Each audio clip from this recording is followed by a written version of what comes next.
हिंदुस्तानी मुसलमानों की एक तंजीम है। थोड़ा सा माइक नीचे जिस तंजीम का मकसद है अमन और सलामती। इस अमन और सलामती का पैगाम देने के लिए 4 वर्ष पहले 2021 में निजामुद्दीन औलिया की दरगाह में दिए जलाकर उर्स की शुभकामना करते हुए और यह पैगाम दिया गया, रोशनी का यह त्योहार दीपावली यह सुख और समृद्धि का त्योहार है। इसलिए धन्वंतरी पूजा करते हैं ताकि सब निरोग हों, बीमारियों से मुक्त हों। कुबेर पूजा करते हैं ताकि गरीबी, भुखमरी, बेरोजगारी जाए और खुशहाली आए। इसलिए हर वर्ष की धनतेरस को इस दुआ को, प्रार्थना को करने के लिए जाति, मजहब, भाषा, दल, प्रांत से ऊपर उठकर एकत्रित आते हैं और दीपोत्सव इसको मनाया जाता है। मैं एक बात अपने किरदार से और हक से कह सकता हूँ, मैं ईसाइयों के चर्च में कई फिरकों में गया हूँ। मैं इस्लाम मतावलंबियों की मस्जिद और दरगाहों में खूब गया हूँ।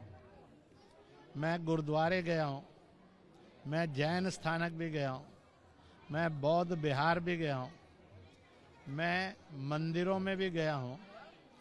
आज के आधुनिक जो आ रहे हैं, कहीं राधा स्वामी होगा, निरंकारी होगा, ब्रह्म कुमारी होगा, उन सब में भी गया हूँ।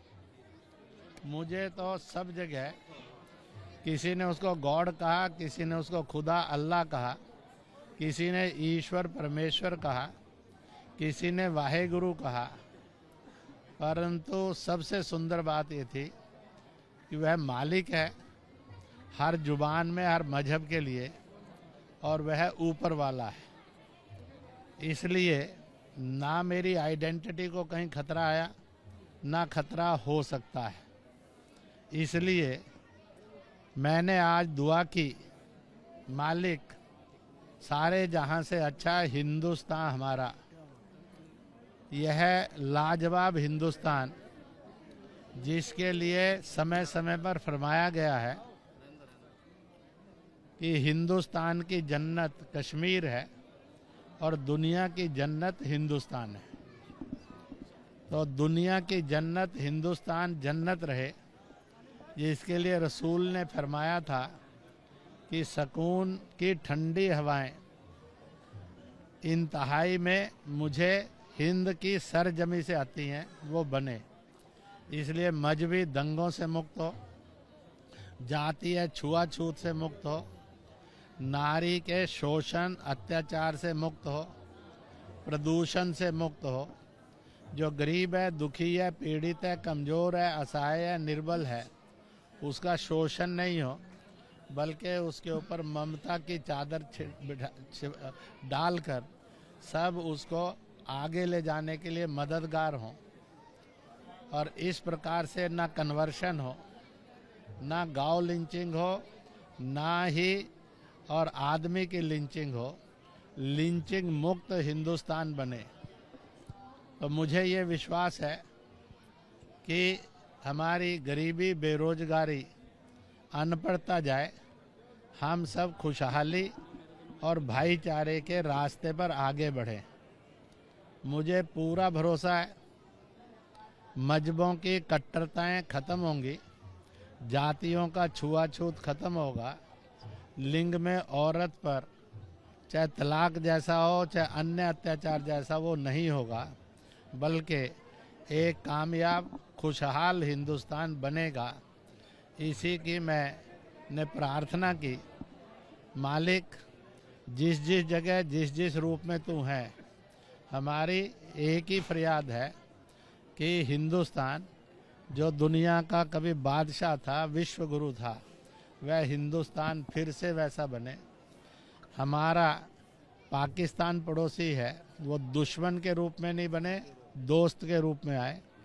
नाजायज कब्जा जो है उसको छोड़े, चीन जो कैलाश मानसरोवर को दबाकर बैठा और तिब्बत को दबाकर बैठा वो छोड़े, ताकि अमन और सलामती हिमालय में आए। इस प्रकार से बांग्लादेश में जो अभी हुआ वह शेख हसीना और खालिदा और अन्य लोगों के बीच का झगड़ा था।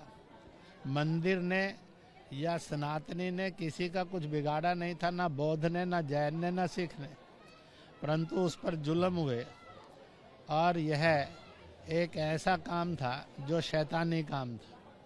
तो ऐसे शैतानी कामों से मुक्त हिंदुस्तान और पड़ोसी बने और हम सब भाईचारे में रहें, सीमाओं पर गोलाबारी नहीं हो, सीमा पर गले मिलकर मोहब्बत का गीत गाया जाए, ऐसा हिंदुस्तान बनेगा और बनाएंगे, यही मेरी गुजारिश है।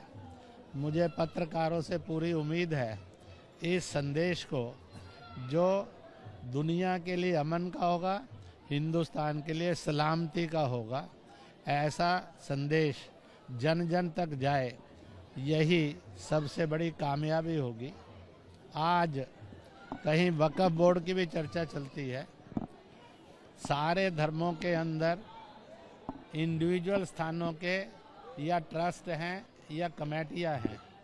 यहाँ पर भी इस्लाम मतावलंबियों में भी बहुत सारे ट्रस्ट हैं, कमेटियां हैं और उन्हीं से वो चलती हैं। इसलिए मुसलमानों के अंदर ये लगता है कि हम किसी एक बोर्ड में क्यों, सारा देश का कानून हमारे लिए क्यों नहीं।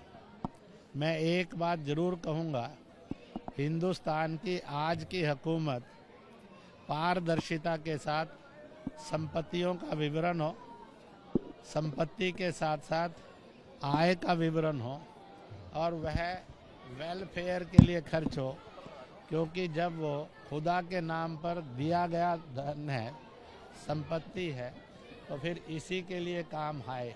मुझे पूरा विश्वास है जो लोग ये भड़काते हैं, सरकार का इरादा ऐसा है कि वो संपत्तियां कब्जे में कर लेगी। उनको निजामुद्दीन से समझ लेनी चाहिए। इतने सैकड़ों वर्षों से यह संपत्ति ना कभी वक्फ बोर्ड में थी, ना है, ना होने वाली है। इसकी संपत्ति को कोई खतरा नहीं आया, परंतु कुछ वोट बैंक की राजनीति करने वाले भड़काने का, लड़वाने का, बांटने का काम करते हैं। मैं मालिक से और ईश्वर से दुआ करूंगा उनको सद्बुद्धि आए।